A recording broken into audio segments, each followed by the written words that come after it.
ao terceiro e último dia do Telcomp. Vamos começar com a parte 2 do minicurso Um Convite para Entender o Caos, uma breve introdução à combinatória extremal e teoria de Ramsey, ministrado pelo Josefran, professor Josefran, da UFC Sobral, e o professor Roberto Freitas, parente da UFBA, Foram os dois devidamente apresentados ontem, então vou pular essa parte da segunda parte do minicurso. Tudo bem? Então, Josefran, a palavra é com você. Ótimo. Bom dia, pessoal. Bom, se vocês chegaram até aqui, tá ótimo. Vocês se motivaram com a palestra do Carlos Hoppen. E ontem teve o minicurso do Roberto, então terceiro dia. Tá que é isso aí que eu quero aprender. Ó, negócio legal. Aliás, só tá olhando agora a minha câmera, é muito legal porque tem uns casacos aqui atrás. O Roberto tá falando da minha foto em Sobral. É aqui, ó. Fez frio em Fortaleza ontem, é o casaco, ó. Sereno.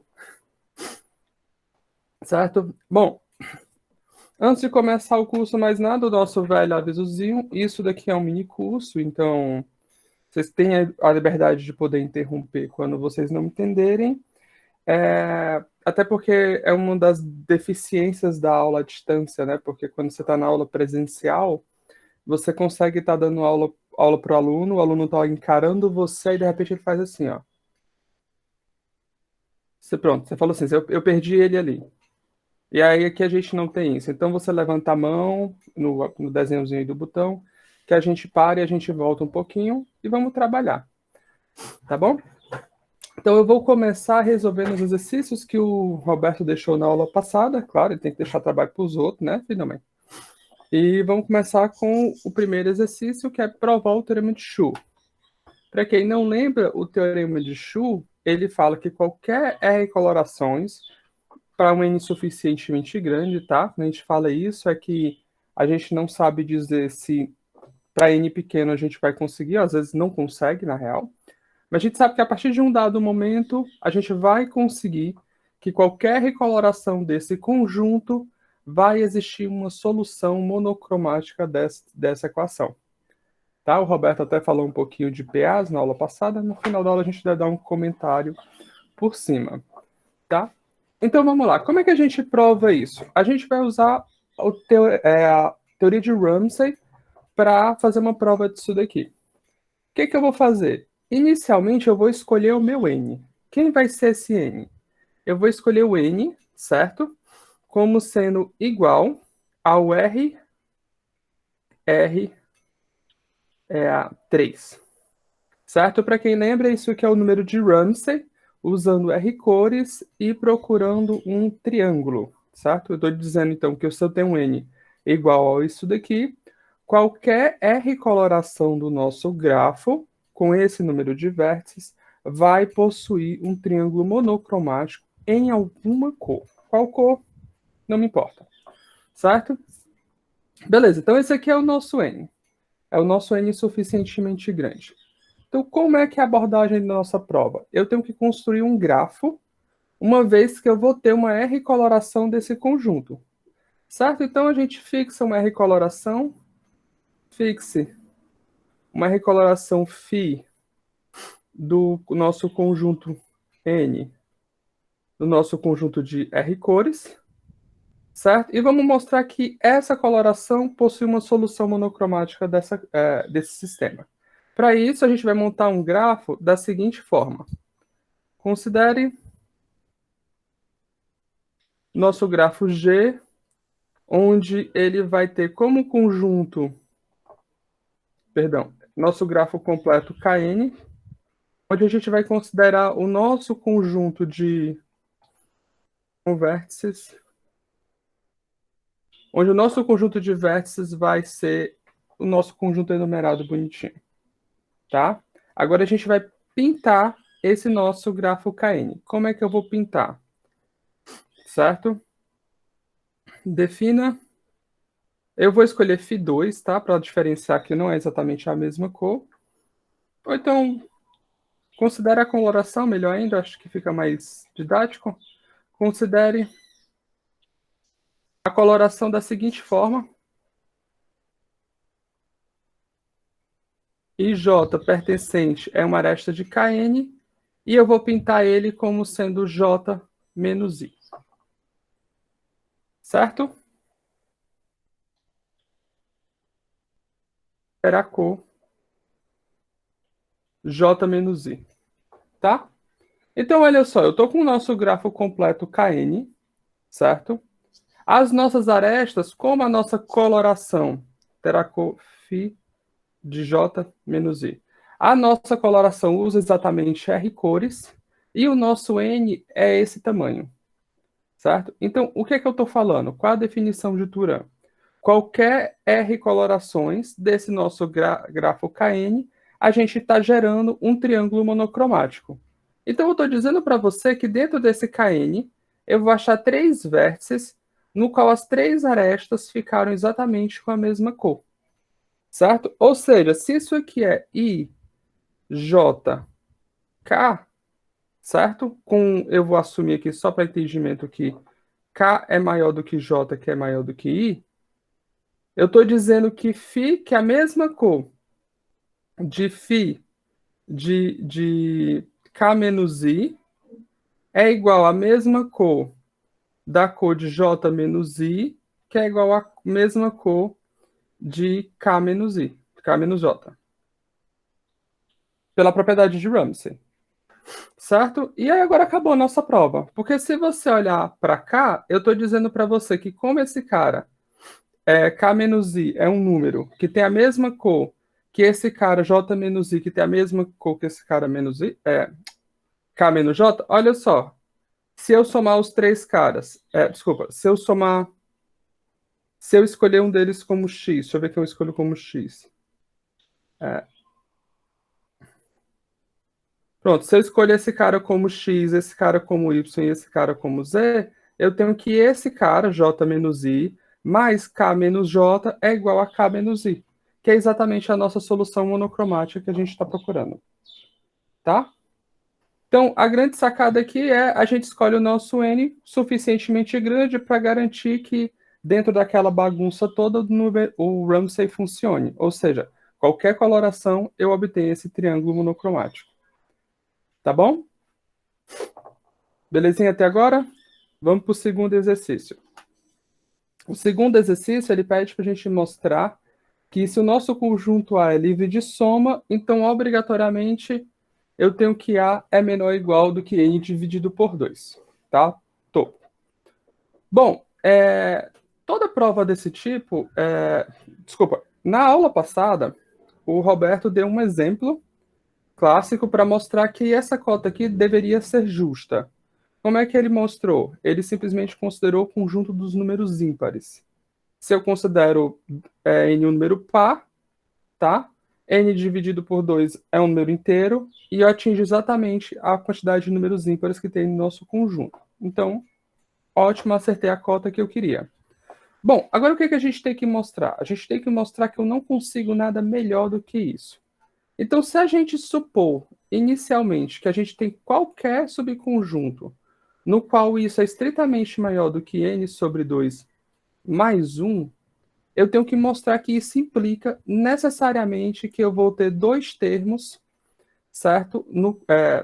Eu vou ter 3 termos no qual a soma de 2 é igual ao terceiro e está dentro do conjunto. Ou seja, o que torna o nosso conjunto não ser mais livre de soma. Bom, para isso eu vou fazer o seguinte. Pega simplesmente o maior termo que a gente tem no nosso conjunto A. Certo? Pegue esse maior termo que o nosso M tem no conjunto A. O maior termo que eu tenho no conjunto A. Bom, defina. Vamos definir, então, o nosso conjunto B como sendo exatamente igual a M menos A, tal que A pertence ao nosso conjunto original, menos o zero, porque eu não quero olhar de novo para o nosso conjunto A. Então, repara que esse conjunto B, ele meio que está capturando aquela noção de, bom, será que a gente vai encontrar algum cara... Como é que eu vou explicar essa parte? Será que a gente vai encontrar algum cara que mesmo depois que eu realizar essa subtração, eu ainda vou estar dentro do conjunto? Porque repara que se isso acontecer, eu estou implicando que a soma está dentro do conjunto. Vai ficar mais claro já já. Tá? Bom, vamos lá. Vamos primeiro supor esse negócio. Suponha... Vamos explicar um pouco melhor essa parte. Suponha que A interseção B seja diferente de vazio. O que é que isso aqui está dizendo para a gente? Isso aqui está dizendo para a gente que existe um certo elemento B pertencente à interseção B, certo? Nesse conjunto, nessa interseção. Só que como é que você construiu esse conjunto? Se o elemento B está na interseção, ele está em particular no conjunto B. Mas se ele está no conjunto A, está dizendo para a gente o quê? Então, existe A pertencente a A, tal que o quê? B M menos A é igual a B. Isso aqui é a soma que a gente não quer, porque esse elemento M está no nosso conjunto A. Esse elemento A está no nosso conjunto A, que a gente concluiu. E esse elemento B está na interseção. Então, isso mostra que esse nosso conjunto não é livre de soma. Então, isso não pode acontecer. Tá? Ótimo. Mas, bom, vamos mostrar que se isso aqui for verdade, então essa afirmação tem que acontecer. Então, como é que eu mostro? Bom, note que o tamanho do conjunto B, certo? Ele é exatamente o tamanho do conjunto A mais 1. Por quê? Porque eu fiz essa transição, esse shift do conjunto B, e eliminei somente um elemento, que foi o próprio zero. Certo? Bom, mas agora olha o seguinte. Se eu fizer a soma de A mais B, eu tenho que isso aqui é maior ou igual. Esse cara aqui, desculpa, eu tenho que isso aqui é igual a 2A mais 1. Isso aqui é maior ou igual que o quê? Isso é maior ou igual que 2 vezes o topo de N dividido por 2 mais 1. Ora, mas isso aqui é maior do que N. Então, necessariamente, lá pelo princípio da casa dos pombos, tem que existir um elemento que esteja em A e esteja em B simultaneamente. Certo? E se ele está em A e ele está em B, então ele satisfaz essa condição intermediária, que é um absurdo. Porque a gente gostaria muito que esse conjunto fosse livre de soma. Então, se nós temos mais do que essa quantidade de elementos, então necessariamente o nosso conjunto não é livre de soma. Aqui eu quero abrir parêntese para uma coisa interessante. Eu sempre falo para os meus alunos que você tem que abrir as demonstrações matemáticas, porque elas são caixas pretas, mas as técnicas que você aprende e as informações que você obtém durante a demonstração, às vezes, são muito valiosas. Por exemplo, para esse caso particular, o que é que eu estou falando para vocês? Se eu pego o nosso conjunto, o nosso elemento, um conjunto com essa quantidade de elementos, pelo menos essa quantidade de elementos, o esquema de prova que eu fiz para vocês, ele afirma o quê, de outra forma? Que existe, certo? Existe 2 elementos dentro do nosso conjunto, no qual a soma é igual ao elemento máximo. Então é como se eu dissesse para você assim, ó, se eu tenho mais que essa quantidade de elementos, então se você pegar o elemento máximo, certo? Vão existir 2 outros elementos que a soma dá o elemento máximo. Outra informação que você ganha aí. Tá? Eu não só digo para você que ele não é livre de soma, mas como eu digo, um cara que ele vai atingir. Certo? Bom, e o terceiro exercício, ele pede para a gente caracterizar todas as classes possíveis dos grafos livres de triângulos, com o maior número de arestas. Eu vou postergar essa demonstração um pouquinho mais para frente, porque eu vou falar um pouco sobre isso no decorrer da aula de hoje. Tá bom? Belezinha? Se alguém tiver alguma dúvida, se alguém não entendeu o exercício, ou se alguém tem alguma ideia de fazer alguma outra coisa com os exercícios, pode estar procurando tanto eu quanto o Roberto no Discord, mandando e-mail ou o canal que você achar que você preferir, tá bom? Bom, então vamos lá. Relembra na aula passada que o Roberto apresentou o problema do número de Ramsey, que nada mais é do que, uma forma mais especificada, calcular esse valor RST. Repare que aqui eu estou falando só de duas cores, tá? Bom, como é que a gente faz para calcular esse cara? Uma das possíveis abordagens. A gente pode fazer, vamos pensar no caso em que a gente está tentando evitar triângulos monocromáticos. A gente pode simplesmente sair analisando todos os tamanhos de grafos até uma hora que você garante que aquela propriedade vale. Aqui é importante ressaltar, que eu ia deixando passar em branco, que é o seguinte: o problema de Ramsey, que o Roberto definiu, ele sempre trabalha com duas cores possíveis. Por exemplo, aqui é vermelho, vermelho, vermelho.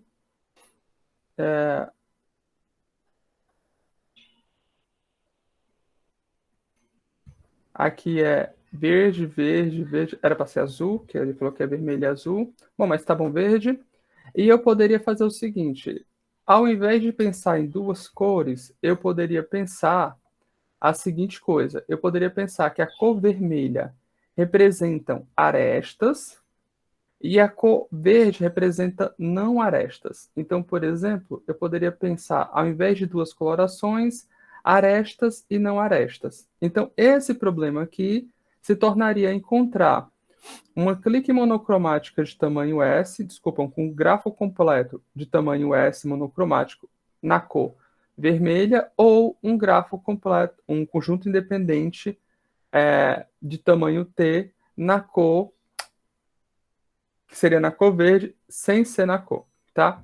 Vou explicar de novo, porque eu acho que ficou um pouquinho confuso.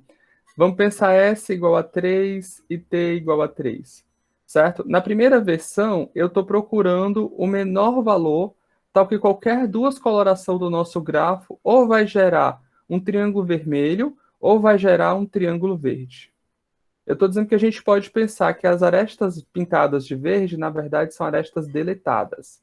Então, o problema se torna ou encontrar um triângulo verde, que é esse jovem rapaz, ou encontrar um conjunto independente de tamanho 3, que é esse rapaz, tá? Conjunto independente, a gente vai já definir novamente, ele é nada mais do que um grafo que não tem arestas, tá? Um pedacinho do grafo sem nenhuma aresta entre eles. Então, pronto. Então, vocês lembram desse problema?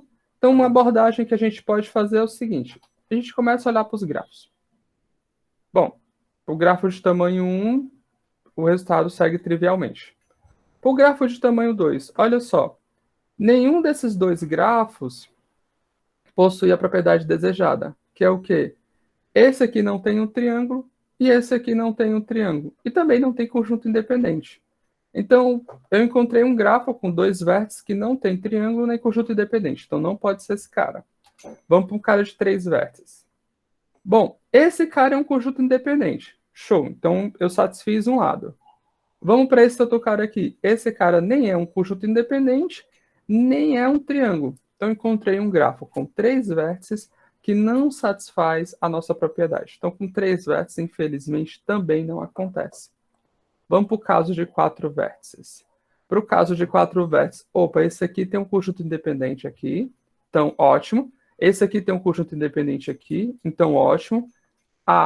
Esse aqui não. Esse nem tem conjunto independente de tamanho 3, nem tem um grafo completo, um triângulo de tamanho 3, tá? Certo? Então agora vamos subir um pouco mais. Vamos para os caras de tamanho 5. Ó, tá ficando feio o negócio. Então, olha só, esse aqui tem um conjunto independente de tamanho 3, então maravilha. Esse aqui tem um conjunto independente de tamanho 3, maravilha. Esse aqui tem um conjunto independente de tamanho 3, esse tem, esse aqui também tem. Ó, coisa boa, tá dando tudo certo até agora, ó. Esse aqui tem, esse aqui tem, tá aqui, olha só. Esse aqui também tem. Esse aqui tem um triângulo, que maravilha. Esse tem um conjunto independente. Será que vai dar certo dessa vez? Tem um triângulo aqui, conjunto independente aqui, conjunto independente aqui. Esse aqui tem um conjunto independente aqui. Esse aqui tem um conjunto independente aqui. Esse tem um conjunto independente aqui. Esse tem um triângulo. Lembra que tem que satisfazer uma das duas. Tá? Esse daqui, 3, tem um conjunto independente aqui, ó, ficou mais difícil de achar. Esse daqui, esse daqui ele nem tem triângulo Nem tem conjunto independente de tamanho 3. Que frustrante. A gente andou até aqui, mas o próximo já falha a nossa propriedade. Nem tem triângulo, nem tem conjunto independente de tamanho 3. E aí o que a gente vai fazer? A gente vai para o caso com 6 vértices. Como a gente está procurando triângulos e conjuntos independentes, a gente já sabe, pela aula do Roberto, que o caso 6 vai falhar, vai dar certo. Então, todos os grafos de 6 vértices vão ter ou um conjunto independente de tamanho 3 ou um triângulo de tamanho 3. Ou um triângulo de tamanho 3, acho. Tá? Qual o problema?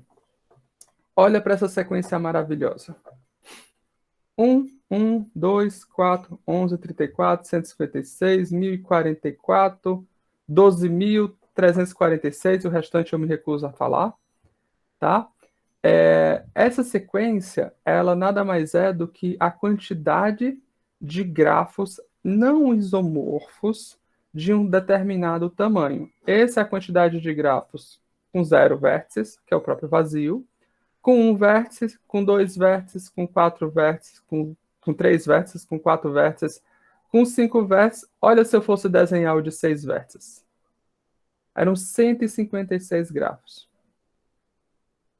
Daí a gente teria conseguido responder o caso R33. Mas aí a gente vai querer fazer agora o quê? O R44. O R44 a gente já viu na aula passada que é igual a 18. Mas olha a quantidade de grafos não isomorfos, certo? Com 14 vértices. Mesmo que você conseguisse analisar um grafo desse por segundo, por assim dizer, você ia demorar mais de 920 milhões de anos. Sim, eu joguei no Wolfram para ver, para ter certeza. Você teria mais de 920 milhões de anos para poder só testar todos os possíveis grafos com 14 vértices. E a gente sabe que, tipo, tem pouquíssimas pessoas, né, que conseguem chegar a essa façanha de 920 milhões de anos. Tipo a Rainha Elizabeth, alguns membros do Pargo, que a gente bota só para dar intriga. Bom, deve ser a pessoa tá sem envelhecer, né? Não é só viver, sem envelhecer. Viver sem envelhecer. É um negócio importante. Bom, é bom que a gente não fala quem é, e primeiro a gente olha se tá no grupo, para ter certeza que a pessoa não vai se queimar. Bom, então, o que acontece? Claro que na prática, uma boa matemática feita, você não faz exatamente dessa forma. Porque até mesmo só o problema de gerar os grafos não isomorfos já é computacionalmente complicado, tá? É uma discussão para quem quiser estudar complexidade de algoritmos depois. A gente não tem exatamente uma boa estratégia para mostrar que dois grafos são isomorfos entre si. Tá? Então, só em gerar esses caras é muito mais demorado do que você imagina. Bom, mas a gente pode, então, procurar, tá? Lembra que combinatório extremal é você encontrar um determinado comportamento que é forçado a partir de um dado momento, certo? Então, nesse caso aqui, a gente está aumentando a quantidade de vértices. E se eu fixar a quantidade de vértices, e agora a gente vai aumentar a quantidade de arestas. Repara que esses grafos eles estão ordenados por número de arestas. Se eu olhar para você e agora mudar a pergunta, qual o menor número de arestas que eu tenho que garantir para ter que todo grafo com pelo menos aquela quantidade de arestas tem uma cópia de um triângulo? Então, olha só, esse cara não tem uma cópia de um triângulo. Esse cara... Bom, vamos começar de baixo, que é mais fácil. O grafo completo tem a cópia de um triângulo. Show. O grafo completo menos uma aresta tem uma cópia do triângulo. Tem um triângulo aqui. Tem um triângulo aqui. Tem um triângulo aqui. Tem triângulo. Tem triângulo. É só olhar aqui sempre para a cabeça dele por enquanto. Tem triângulo. Opa, chegamos nesse cara aqui. Esse cara tem algum triângulo? Esse cara não tem triângulo. Quantas arestas tem esse cara? Ele tem 1, 2, 3, 4, 5, 6. Então, a gente tem um cara com 6 arestas que não tem triângulos. Mas esse cara aqui, ó, ele tem 1, 2, 3, 4, 5, 6, 7 arestas. Então, olho para você e falo, ó, considerando 5 vértices, todo grafo com pelo menos 7 arestas necessariamente tem a cópia de um triângulo. Então, é uma pergunta muito, assim, é uma pergunta que você tem um sentimento de tipo, olha, ressembla Ramsey, mas é um espírito em uma direção completamente diferente. Que agora a gente está falando em aumentar o número de arestas para um grafo fixo, certo? Então, esse é o problema inicial que a gente vai se inspirar, que é qual o menor número de arestas que você tem que garantir que um grafo tenha que ter para garantir a existência de um triângulo. E um resultado que o Roberto enunciou na aula passada, que tem a ver com o exercício que ele passou, nós temos que o nosso grafo, para ser K3 livre, ele tem que ter no máximo n ao quadrado sobre 4 arestas. Tá? Vamos dar uma ideia da prova disso daqui. Eu vou fazer meio que um rascunho até por conta do tempo, que é um pouquinho curto, eu quero falar de mais coisas. Tá? Então, como é que é a prova disso daqui? A gente quer mostrar que todo grafo K3 livres com n-verse possui no máximo essa quantidade de arestas. Bom, eu vou usar essa bagagem que a gente já tem do nosso conhecimento, que é a desigualdade de médias, tá? Que é a média, se você olhar isso aqui, é a média geométrica, isso daqui é a média aritmética. Ele fala que a média geométrica é menor ou igual que a média aritmética, tá? Então, o que é que eu vou começar? Tá? Assuma seja G um grafo K3 livre. Então vamos começar com ele. Não sei quem é ele, você pode montar ele da forma que você quiser. Vamos começar com ele, tá? Fixe A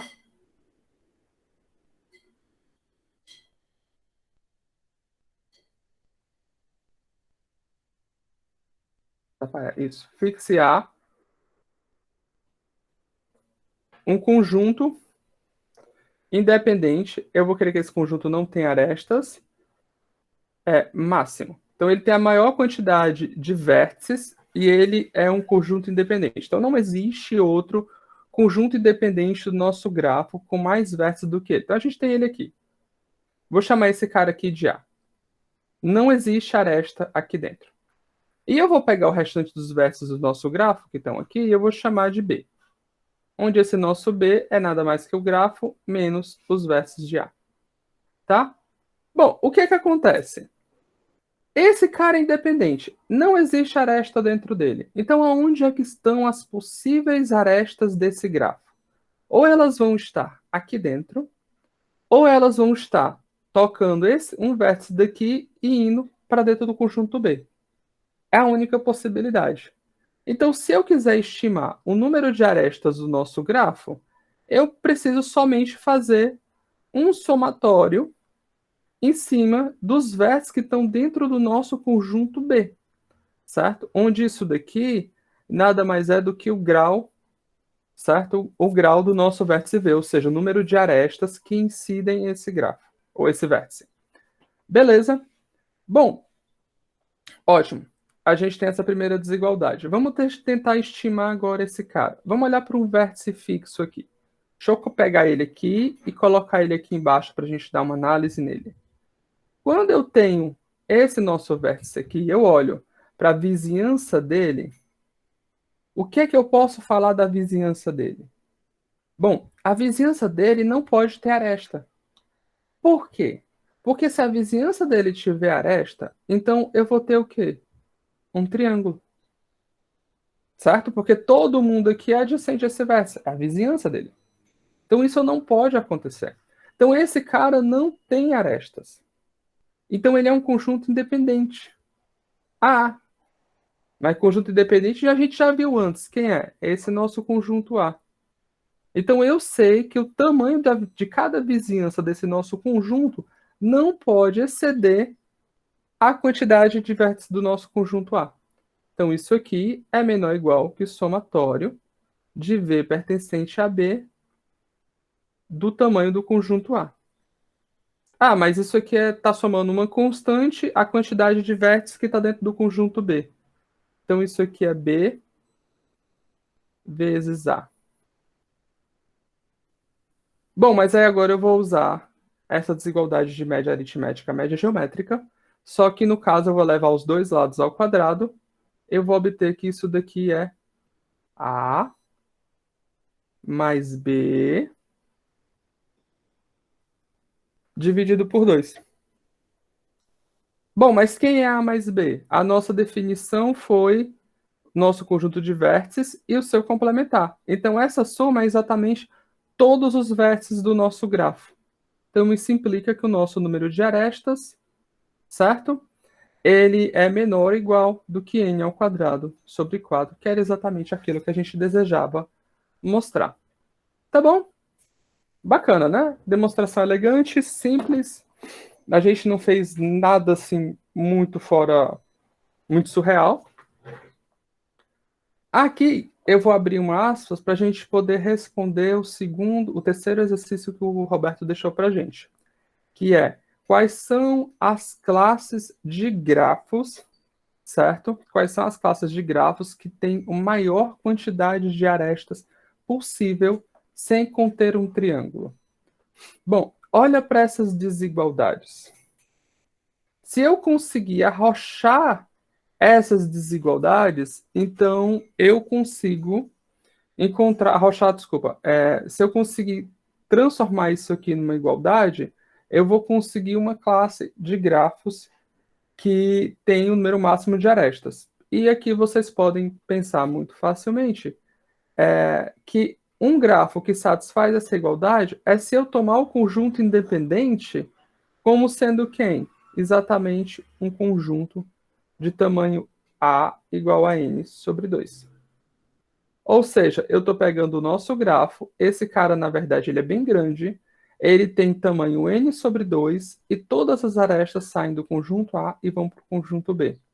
Bom, mas quando você fizer esse produto, você vai ver que só as arestas que saem do conjunto A e vão para o conjunto B já é essa quantidade. Logo, não existe aresta dentro do conjunto B. Certo? Então, usando aproveitando o espaço aqui do lado, eu tenho um cara vazio, eu tenho um cara independente aqui, um cara independente aqui, de mesmo tamanho, e todas as arestas estão saindo desse conjunto para esse conjunto. Tá? Esse tipo de grafo, a gente chama ele de bipartido completo. Ele é bipartido porque tem duas partições e ele é completo. A gente também fala que ele é balanceado por conta que a quantidade de vértices desse conjunto é a mesma quantidade de vértices desse conjunto. Tá bom? Então, aí você fala, José Fran, você só apresentou um grafo que tem n ao quadrado sobre 4 vértices, arestas. Existem mais caras que atingem o máximo? Eu olho para você e falo, bom, tem um cara, que a gente vai já falar sobre ele, que provou que se você encontrar outro grafo que tenha essa quantidade de arestas e seja livre de triângulos, na verdade, você trapaceou. Você pegou esse grafo que está ali, esse grafo que está aqui, perdão, esse grafo que está aqui, e você só fez bagunçar os vértices dele. Certo? Por exemplo, eu podia recortar esses dois conjuntos no meio e dizer agora, o nosso grafo tem 4 pedaços, onde esse pedaço tem aresta para esses dois, esse pedaço para esses dois. Deu para entender? Você redefiniu de outra forma, mas na prática é o mesmo grafo. Então ele mostrou que aí não existe outro, a menos dessa bagunça que a gente pode fazer e que a gente chama a menos de isomorfismos. Tá bom? Belezinha até agora? Vamos dar continuidade? Show. Então, vamos sair um pouquinho de triângulos. E se eu estiver falando de um grafo completo de forma geral? O que é que você pode falar, certo? Do grafo com maior número de arestas, tal que ele não possua uma cópia de um grafo completo com vértices. Ah, José Fran, eu tenho uma ideia que meio que sacana. Eu tenho que, se o grafo do triângulo é 2 pedaços com todo mundo ligado entre eles, então o grafo do K4, de repente, é 3 pedaços com todo mundo ligado entre eles. É bem intuitivo, né? Você pensar nisso. Isso aqui é o K3 free, K3 livre. Esse aqui é o K4 livre. E, de fato, às vezes você tem a primeira ideia, a gente vê isso diversas vezes com combinatório extremal, meio que salta aos olhos quando você já tem uma certa bagagem, mas provar que é o mais difícil. E, de fato, teve uma pessoa que já resolveu esse problema para grafos completos. Antes de introduzir o resultado dele, vamos definir essa classe de grafos. Obrigado. Vamos definir essa classe de grafos. Essa classe de grafos que vocês imaginaram, elas se chamam grafos de Turan, tá? Um grafo de Turan nada mais é do que um grafo K-partido, balanceado, completo. Ou seja, no caso que K é igual a 2, ele é aquele bipartido em que as duas partes têm mesmo tamanho e todas as arestas entre essas duas partes. O tripartido são 3 partes de mesmo tamanho, certo? No caso, tem todas as arestas somente entre as partes. Para ficar mais claro, esse aqui é o grafo de Turan com 9 vértices e 3 partes. Repara que isso daqui é uma parte, isso aqui é uma outra parte, isso daqui é uma outra parte. Ah, José, eu entendi que tem que ter mesmo tamanho, mas e se a quantidade de vértices não for divisível pela quantidade de classes que a gente tiver?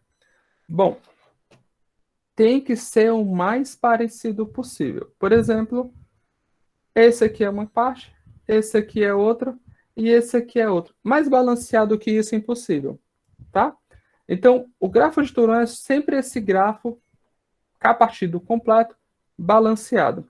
E, de volta à nossa pergunta, Turan mostrou que, de fato, se o teu grafo ele é KK livre, você não pode ter mais arestas do que o grafo de Turan. Certo? Esse resultado, por si só, já é muito bom. Mas ele foi mais além. Ele mostra exatamente aquilo que a gente estava conversando, que é, se você encontrar outro grafo que tenha a quantidade máxima de arestas e seja KK livre, na verdade o seu grafo tem que ser obrigatoriamente isomorfo ao grafo de Turan. Certo? Então existe uma forma de reordenar os vértices que eles ficam com a mesma morfia, com o mesmo desenho. Beleza? Bom, e se a gente sair de grafos completos? Vamos falar de caras que não são grafos completos. O que é que a gente já conseguiu fazer? Bom, saindo de grafos completos, a gente tem o quê? A gente vai definir primeiro esse conceito geral, que é esse número chamado XNH, que nada mais é do que o maior número de arestas que um grafo de ordem N, livre de uma cópia de H, pode ter. Tá? No caso de Mantel, a gente já mostrou que o extremal de NK3, isso aqui é igual a N ao quadrado sobre 4. Certo? Por conta lá dos grafos de Turan. Certo? Bom, e seguindo essa linha, Erdős e Stones. Erdős e Stones mostraram em 1946 que se você está procurando grafos que são livres, que não possuem cópias de um certo grafo H com número cromático pelo menos 1, então é assintoticamente igual a esse valor. Tá? Quando a gente fala assintoticamente falando, eu estou falando para você que geralmente o resultado é necessariamente igual a essa fórmula mais um erro. O erro é obtido por isso daqui. Quem lembra da aula do Hoppen, meio que isso funciona bem a grosso modo como o nosso Epsilon. E para quem não sabe o que é o número cromático ele é o menor número de cores que você precisa pintar os vértices de um grafo de tal forma que não existam 2 vértices adjacentes com a mesma cor. Por exemplo, um K3, eu posso pintar esse cara com a cor 1, esse cara com a cor 2, esse não pode ser nenhum, nem 2, então ele tem que ser 3. Então, o K3 tem número cromático 3. Daí você pensa numa coisa, José França, eu tenho um grafo bipartido, no qual eu tenho 2 classes e todas as arestas só saem daqui para cá, então eu posso pintar todo mundo aqui com uma cor e todo mundo aqui com outra cor e eu não vou gerar conflito. Exatamente. Porque se você gerasse conflito, você estava dizendo que tinha uma aresta dentro de alguma dessas classes. E pela nossa definição de grafo bipartido, isso não pode acontecer. Certo? Então, esse é um dos pilares dessa parte de extremal. Certo? E aqui tem uma coisa interessante que vocês podem reparar, que é o seguinte. O que acontece com os grafos bipartidos aqui dentro? Certo? O grafo bipartido tem um número cromático exatamente igual a 2, como a gente viu. E se ele é igual a 2, isso aqui dá 1 dividido por 2 menos 1, que dá 1. 1 menos 1, 0. Então, eu estou dizendo que o número extremal de um grafo bipartido é O pequeno de n ao quadrado. Isso não é informação. Tá? Então, esse teorema parece resolver tudo, mas quando você parte para grafos bipartidos, ele só te dá a informação de que a quantidade de arestas é pequena. Ele não fala mais nada do que isso. Tá? Então, ainda é uma área, a gente vai até falar isso no final, que tem bastante coisa para ser feita aqui em cima dos grafos bipartidos, tá bom? Vamos mudar um pouquinho de assunto, porque a gente prometeu que não vai falar só de grafos nesse curso. Tá? Vamos falar de conjuntos. Certo? Então, vamos começar com uma pergunta bem simples. Qual o tamanho do maior subconjunto que a gente pode pegar desses números, tal que não exista um par, tal que não exista pares que possuam um MDC igual a 1? Para quem lembra da definição de MDC, isso aqui é o máximo divisor comum. Dizer que o MDC de dois números é igual a 1 é o mesmo que dizer que esses dois números são primos entre si. Certo? Então, eu estou perguntando qual é o maior subconjunto desse conjunto que eu consigo obter tal que todos os números não sejam primos entre si. Tá? A gente pode usar a mesma estratégia que a gente vinha usando, que é lista todos os possíveis subconjuntos do nosso conjunto com 4 vértices, e aí a gente começa a avaliar. Bom, o vazio funciona por vacuidade. Os caras com um elemento também funciona porque qualquer dois elementos é ele e ele mesmo. Então, ele não é primo com ele mesmo, tá? Bom, então aqui também funciona. Vamos para os caras de tamanho 2. Aqui não funciona porque eles são primos entre si. Aqui não funciona porque eles são primos entre si. Primos entre si, primos entre si, não são primos entre si. Bom, primos entre si, possui o 1 e o 2, possui o 1 e o 2 que é primo entre si, 1 e o 3 que é primo entre si, o 2 e o 4 que é primo entre si, então não funciona. E aqui não funciona porque, bom, o 1 e o 3 já é primo entre si. Certo? Então parece que até o tamanho 2, que curiosamente é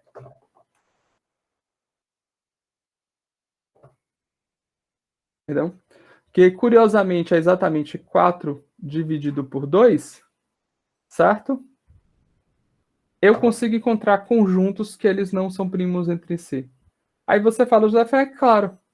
Se você tem um conjunto de 2n elementos e você pegar só os números pares, é metade do conjunto, e todo número par, ele não é primo entre si, porque todos eles são divisíveis por 2. Tá? Então, eu consigo pegar um conjunto que tem pelo menos metade dos elementos e não é primo entre si. Então, a cota inferior é facinha de conseguir. Eu consigo garantir, então, que eu não posso ter mais? Certo? Então, o nosso próximo resultado aqui, a gente vai argumentar que se você tem um conjunto que tem mais do que metade dos elementos, então necessariamente vão existir dois caras que são primos entre si. Bom, como é que a gente vai fazer isso? Para fazer isso, a gente vai fazer o seguinte. Você repara que se a gente listar todos os números numa reta, eu vou dar só a ideia aqui, eu acho que é interessante fazer depois. Se você listar todos os números em uma reta, tá?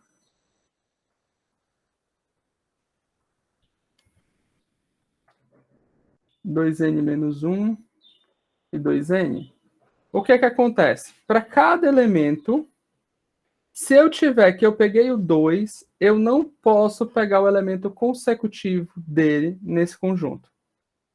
Por quê? Porque todo elemento e o seu elemento consecutivo são primos entre si. Certo?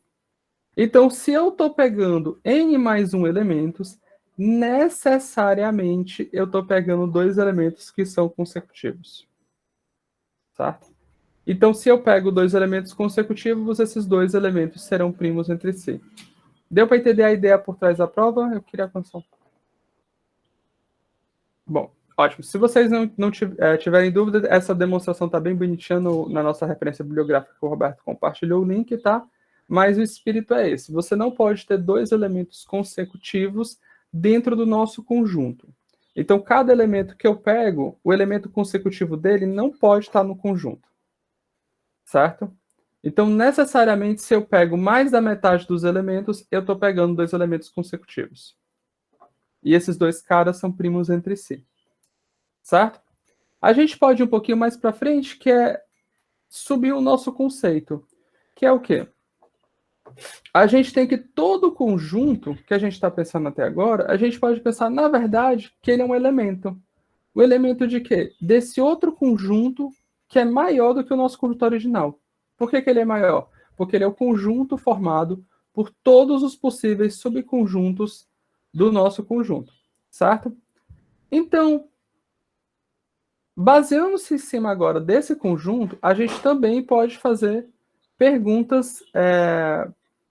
Vivi, por gentileza, eu vou até que horas? Era até 9h30, né? Mas vamos tomar 10 minutinhos. Você tem até 9h40. Ah, tá, que eu tava um pouquinho preocupado, que já era 9h23, eu falando, gente...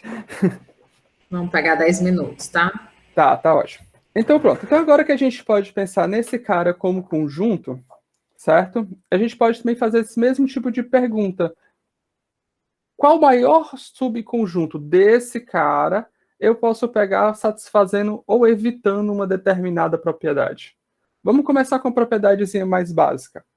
Qual é o maior subconjunto A que eu posso pegar dentro desse conjunto tal que eu garanta que não exista a relação de conter, certo? Não existem dois pares de conjuntos tal que um contenha o outro, certo? Essa família de conjuntos, a gente chama, esse conjunto com essa propriedade, a gente chama de família de Spanner, tá? Em algumas referências bibliográficas também é chamado de anticadeia, tá? Então a pergunta é, qual é o tamanho da maior família de Spanner que a gente pode pegar dentro desse conjunto? Bom, como é que a gente faz? A gente primeiro faz o lado fácil, que é o lado fácil. Vamos tentar achar algumas cotas inferiores. Gente, eu falo lado fácil, mas nem sempre o lado fácil é necessariamente fácil. Tá? Às vezes, na verdade, encontrar cotas inferiores é algo bem difícil. Mas vamos pensar em cotas inferiores.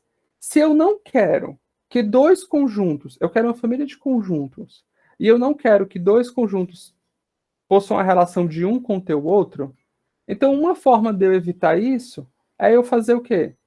Pega todos os conjuntos de mesmo tamanho. Vamos pegar todos os conjuntos de tamanho 1. Nenhum desses conjuntos pode conter o outro, porque todos possuem exatamente um elemento e são conjuntos diferentes. Isso nos fornece que a gente tem que uma cota inferior. Então, uma família de Spanner de tamanho máximo tem pelo menos n elementos. Por quê? Porque eu consegui um exemplo que tem n elementos. Ah, professor, então você pode conseguir agora olhando para os pares. Exato. Eu posso pegar todo possível subconjunto de tamanho 2 do nosso conjunto, que a gente usa essa notação para isso, tá? Isso aqui quer dizer o conjunto de todos os possíveis subconjuntos de tamanho 2. Tá? Isso nos fornece uma outra cota inferior. Qual é a cota inferior agora? N escolhe 2. Certo?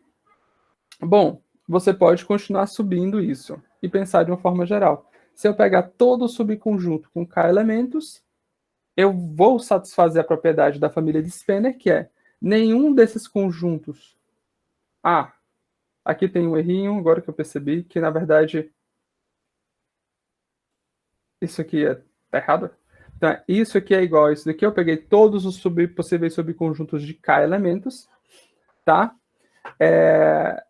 E nenhum deles vai conter o outro, porque eles possuem K elementos e eles são diferentes. Então, necessariamente, vão existir elementos que estão em um e que não estão no outro. Isso nos fornece outra cota inferior. E essa cota inferior é mais poderosa, porque agora a gente pode usar nosso conhecimento do teorema do binômio de Newton para ir subindo esse valor até que ele atinja o máximo possível.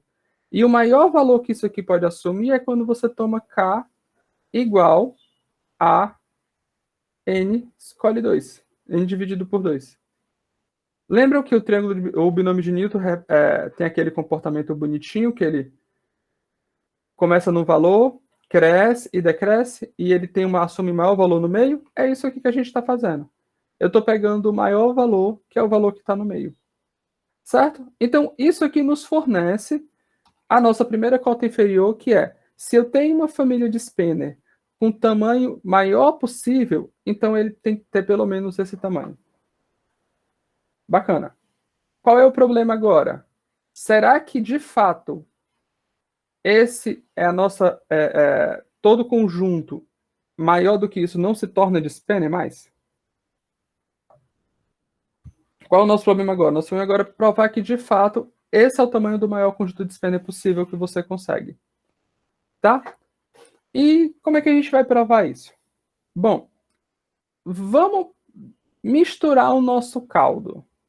Porque, assim, quando você está trabalhando com uma ferramenta matemática, chega diversos momentos que você vai bater em barreiras daquela ferramenta. Não estou dizendo que não exista prova disso aqui usando só a teoria dos conjuntos, mas que se torna mais intuitivo você carregar isso para outras áreas. E nesse caso, a gente vai carregar isso para outra estrutura. A estrutura que a gente vai usar é permutação. Se eu tenho um conjunto, nosso N é tamanho 5, e eu fixo um conjunto de 3 elementos, como é que a gente poderia representar esse conjunto utilizando permutações? Uma primeira abordagem seria bem simples. Bota ele em forma de permutação. Bom, mas aí a gente tem outros candidatos que a gente poderia tomar. Não tem só 1, 2, 3. Tem a 1, 3, 2, 2, 1, 3, 2, 3, 1, 3, 1, 2, 3, 2, 1. Aí você fala, tá bom, assume que todo mundo aí, na verdade, representa o mesmo cara. Bom, mas aí tem um problema. A gente está fazendo isso para estudar a família de Spener. Pergunta, e como é que a gente faria para representar uma família de Spener, uma vez que a gente sabe que ela pode ter tamanhos diferentes? Porque aqui eu peguei uns caras de tamanho 3, mas dentro da família de Spener pode ter cara de tamanho 4, cara de tamanho 5, cara de tamanho 1. Bom, então, ao invés de considerar só uma permutação de tamanho 3, vamos usar a permutação usando os 5 elementos. Tá? Então, eu vou dizer que uma permutação é compatível com um conjunto se os primeiros elementos daquela nossa permutação forem exatamente os elementos do conjunto da nossa permutação. Certo? Então, por exemplo, para aquele nosso conjunto 1, 2, 3, nós temos que todos esses caras aqui são nossas permutações compatíveis com esse nosso conjunto 1, 2, 3. Tá? Então, a gente tem 1, 2, 3, 4, 5, 1, 2, 3, 5, 4, tá? Que eu inverti o último elemento, depois eu saio fazendo toda a permutação do primeiro com as permutações dos outros elementos que não estão em A. Pergunta: quantas permutações existem compatíveis com a permutação A? Bom, se uma permutação para ser compatível com a outra, com o conjunto, ela tem que começar com o elemento do conjunto, então eu começo com os elementos do conjunto. Tá, e depois eu termino com os elementos que não estão no conjunto. Mas o que eu faço agora? Eu faço toda a possível permutação desses primeiros elementos, combinado com toda a possível permutação desses segundos elementos. Isso nos fornece que existem exatamente A fatorial, que é o tamanho do conjunto, N menos A fatorial, que é a quantidade de permutações do restante dos elementos do nosso conjunto que não estão em A, que dá igual a 12 para esse caso particular. Tá bom? Então, ficou legal assim, esses pares compatíveis, porque a gente sabe fazer essa contagem facinha, tá? Fixado um conjunto, existe A fatorial, N menos A fatorial, permutações que são compatíveis com esse conjunto. Bom, e o que a gente pode falar de conjuntos diferentes com permutações compatíveis? Bom, se eu estou dentro de uma família de Spener, 2 conjuntos não podem ser compatíveis com a mesma permutação. Porque a definição da permutação você tem alguma coisa aqui que começa com o teu conjunto, isso aqui é o teu conjunto A, e aí depois você tem o restante dos elementos. Certo? Se eu te falo que essa permutação também é compatível com outro conjunto, eu estou falando que até um certo momento, não sei aonde, isso aqui é o conjunto B. Ora, mas agora eu estou falando, então, que esses primeiros elementos estão em B, que são B, também estão em A. Então, que B é subconjunto de A. Logo, esse cara não podia estar em Spanner, não poderia ser uma família de Spanner. Certo? Então, se eu tenho que eu estou trabalhando em cima de uma família de Spanner, eu não posso ter dois conjuntos compatíveis com a mesma permutação. Bacana, isso é uma relação muito poderosa. Então vamos juntar tudo que a gente tem até agora. Primeiro, a gente sabe que existem n fatoriais possíveis permutações desse conjunto. Certo? Segundo, a gente sabe que fixado um conjunto existem A fatorial, N menos A fatorial, caras com permutações compatíveis com o nosso conjunto A. Terceiro, a gente sabe que se ele é uma família de Spanner, certo? Então, sair somando nosso conjunto, eu não tenho que me preocupar com uma permutação ser compatíveis com dois elementos diferentes. Então, eu sei que se eu tenho uma família de Spanner, existem exatamente essa quantidade de permutações que são compatíveis com algum elemento do nosso conjunto, da nossa família de Spanner. Tá? Então, ótimo. É só botar tudo junto. A gente conclui, então... Cadê? Tá até aqui. A gente conclui, então, que... Deixa eu fazer o passo mais devagar. A gente conclui, então, que esse somatório, certo? De A pertencente à nossa família, de A fatorial, N menos A fatorial, certo? Ele não pode superar a quantidade de permutações, que é N fatorial. Certo? Porque, como eu falei, cada conjunto ele é compatível com essa quantidade de permutações e não existe uma permutação que seja compatível com dois conjuntos distintos. Então, eu somar em cima de todas as possíveis permutações da nossa família de Spanner, não pode superar o número total de permutações. Tá? Daí, se eu passar esse cara para cá dividindo, a gente obtém essa desigualdade, que é a desigualdade BLYM, tá? Isso aqui, essa desigualdade foi descoberta independentemente por Bolabas, Lubel, Yamamoto e esse outro nome que é Mesalkin, eu acho que é assim que se pronuncia. Os anos de descoberta foram respectivamente 65, 66, 54, 63. Bom, naquela época não existia internet, não existia tão fácil acesso, então às vezes você descobria uma coisa em um canto do mundo e até que aquele negócio andasse o mundo todo ia tomar tempo, tá? E essa demonstração usando permutações, ela é a demonstração desse rapaz que é chamado Lubel, tá bom? Beleza? Bom, então vamos mudar um pouquinho a pergunta e... José Fran, a gente vai precisar encerrar em 5 minutos.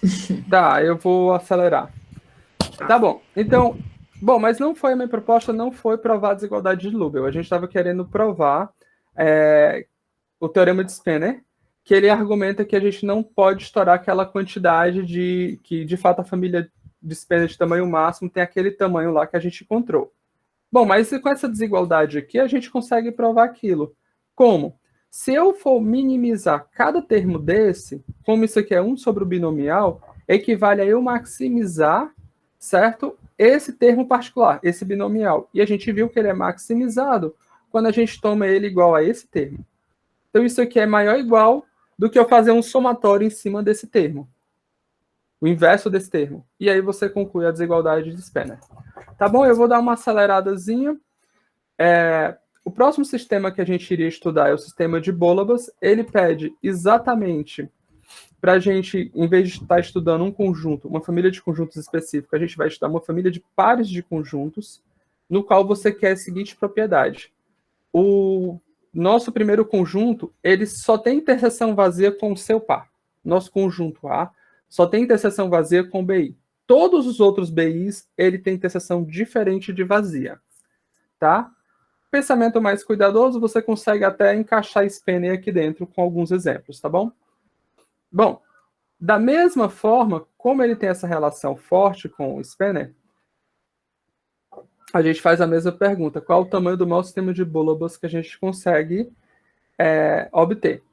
Bom, Como cota inferior, a gente pode estar usando sempre o conjunto, certo? Os pares formados pelo conjunto e o seu complementar, 1 e o complementado 1, 2 e o complementado 2. Isso nos fornece uma cota de tamanho n.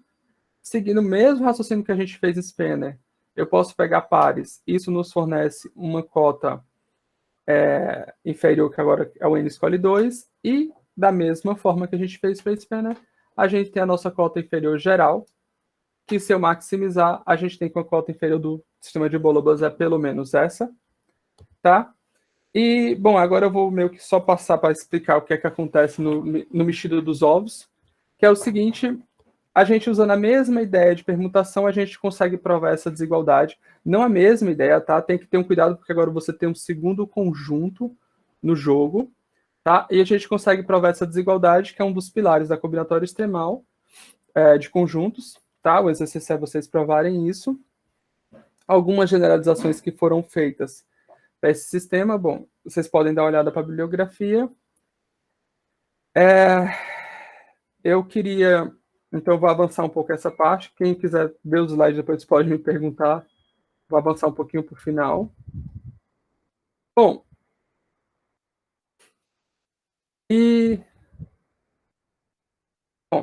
certo?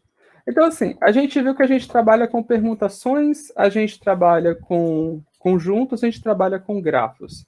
A gente trabalha com esses três caras em particular, mas tem mais coisas que a gente trabalha. A gente também trabalha com conjuntos parcialmente ordenados, que são possets, e qualquer estrutura que seja discreta e finita, desde que você esteja procurando essa relação que, como diz o nome do curso, quer encontrar um certo comportamento dentro do caos. Que é o quê? O negócio pode não parecer ter comportamento, mas quando você vai crescendo o tamanho da estrutura, crescendo seguindo alguma medida, certo? Em algum momento, obrigatoriamente, aquilo começa a desfazer algum comportamento. No caso de Ramsey, a gente viu que aquilo dali começa a aparecer cópias de certas estruturas. No caso do número extremal de Turan, que é aquele extremal que a gente viu que se a gente aumentar o número de arestas, começam a aparecer cópias de certas estruturas.